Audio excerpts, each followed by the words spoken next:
અને એક કુશાગ્ર બુદ્ધિ બે રીતે આવે. રીત પણ સરસ સમજી આપી છે. પેલું કથા વાર્તા એમાં ડૂબી જાઓ, એને વાગડો, એનું મનન ચિંતન કરો, એના આકારે થઈ જાઓ. બીજું કહે છે ગુણનો વાત. કુશાગ્ર બુદ્ધિ પ્રાપ્ત કરવા માટે ગુણાનુવાદ મૂકી દીધા.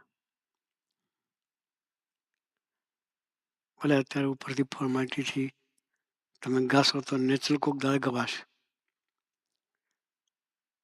ગાવાના બસ. કુશાગ્ર બુદ્ધિ જોઈએ છે.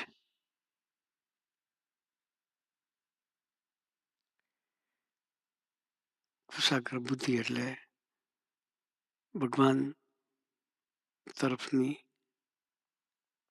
યાત્રા કરાવે એ બુદ્ધિ કુશાગ્ર બુદ્ધિ કહેવાય. બાકી મૂળસાગ્ર બુદ્ધિ કહેવાય. કઈ વચનામૃતમાં કુશાગ્ર બુદ્ધિ મૂળસાગ્ર બુદ્ધિની ડેફિનેશન કરેલી છે. નાથ ભક્ત બુદ્ધિશાળી, દિવાનજી મૂર્ખ. રાજ કરનાર દિવાનજીને મૂર્ખ કે એટલે એ વાત વિચારે તો ખ્યાલ આવે મને. નાથ ભગત એટલે શું? થાથા થાબડી જેવા ભગત હતા. કેવા? થાથા થાબડી જેવા ભગત.